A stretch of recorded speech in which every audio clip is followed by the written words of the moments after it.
Hello everyone. I think I'll be using the microphone very heavily. If you can hear me in the back, I apologize. Just raise your hand and let me know. Unfortunately, I lost my voice in California a week ago, and I haven't managed to find it yet in Brazil. So I won't be usually as loud as I normally am, but I'll try to do my best. I would like to present quality management models at VMware. As Sylvia has mentioned, there's a reason why we are going in this order. We're starting from a company that's just starting to build some standardized quality management model. We are continuing with VMware.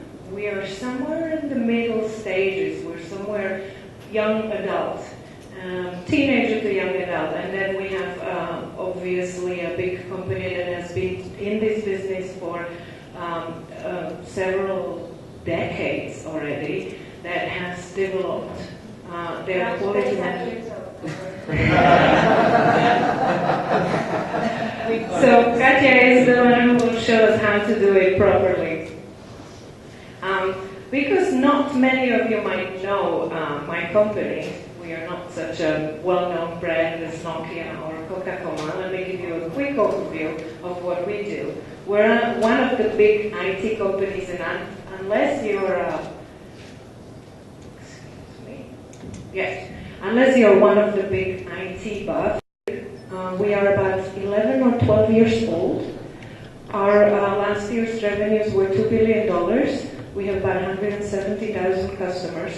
All of Fortune 100 companies are VMware customers, and we have 25 partners and resellers that help us sell our products all over the world. Our headquarters are in Palo Alto in Silicon Valley. We have about 40 worldwide offices, including Sao Paulo, and not Argentina yet, but we also have an office in Mexico, and we have, I think, 4 sales reps in Argentina and 1 or 2 in Chile. So we are slowly penetrating Latin America as well. And if you want more information, you can find it at the VMware.com. And that's our new logo.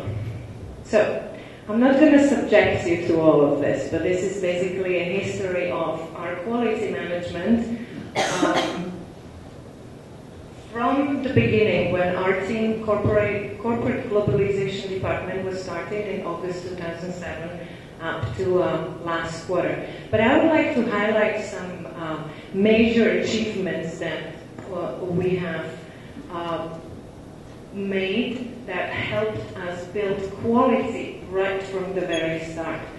So we were created about 3 years ago, and our charter is to do localization for marketing, for sales enablement, for support services, education and training. We do not do product localization. That's a completely separate department and team at VMware.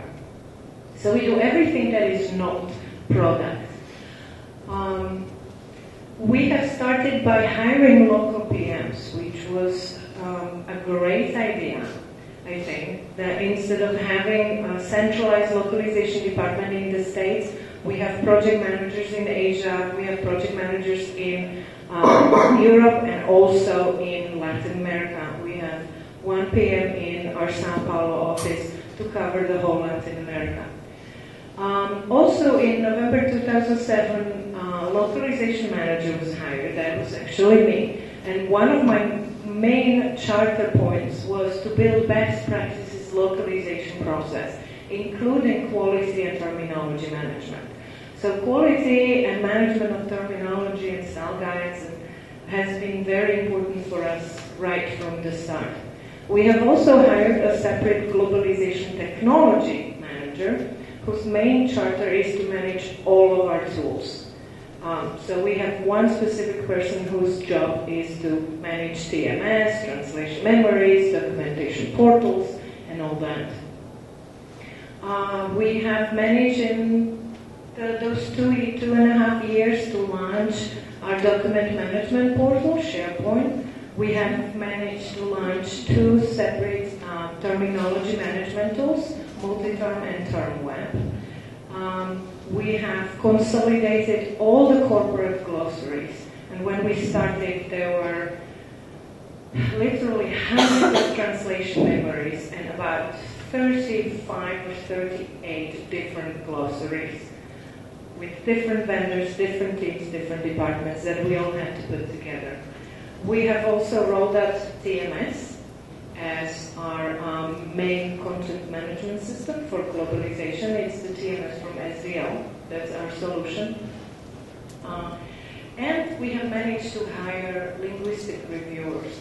That's something that gives us a big advantage compared to the model that VeriSign has, that we do not have to rely on marketing people or systems engineers and beg them for their time and wait for 3 or 4 weeks until they give us the reviews. What we did is we managed to separate part of our localization budget between 20 to 35%, depending on the language. That is pre-separated right at the beginning of the quarter, that goes to pay contractors to do the reviews. But they're not just any contractors. They were literally hand-picked and hand-selected by me and our project managers in country. They had to undergo the usual interviewing process as if they were full-time employees, and translation and review test, until we chose people who we felt were suited to do not only a good job linguistically, but also be a good communicators, good coordinators, and be able to build a relationship with our local offices. So almost all of them are actually in country. The primary reviewer is even located in the same city where our local office is. Most of them have met our stakeholders, our marketing people and systems engineers in the local offices, build relationships, and they communicate with them all the time. And we keep the numbers between 2 to 4 reviewers per language, depending on the size of the language. Some of them have been with us for 1.5 years now. They undergo a lot of training, and we always try to keep the same reviewers so that we can build their knowledge and they can slowly become subject matter experts. Of course, they're not systems engineers. They can't know our products completely in and out. But that's where the relationship part comes very handy, that they know who to go to in our local office to ask and get help. So I have basically covered most of these main points. And since I assume that these presentations will be shared, if you want to know the history of VMware Team in more detail, you can always review the slides. So let me tell you what the quality criteria are at VMware. Most people, most localizers, when you talk about quality, everybody talks about, okay, how good is the language? How good is the translation? At VMware, we try to look at quality in a much broader sense. And for us, linguistic quality is only 1 out of 4 criteria that we look at and that we measure. So what does it mean, linguistic and translation quality for us? Obviously, the native feel of the translation. So the translation doesn't read like a translation. It has to be technically correct.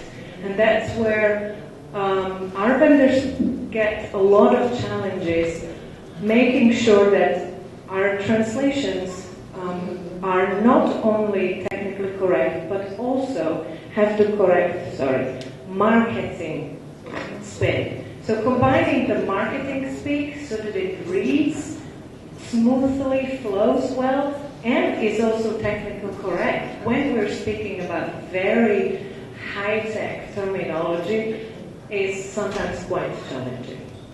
But most of our vendors are managing quite well. Localization processes is the second quality area that we look at. How well do our vendors, as well as our internal team, so we don't look just at the vendors, we also look at all our project managers and our whole corporate globalization department. How well do we all adhere to localization best practices?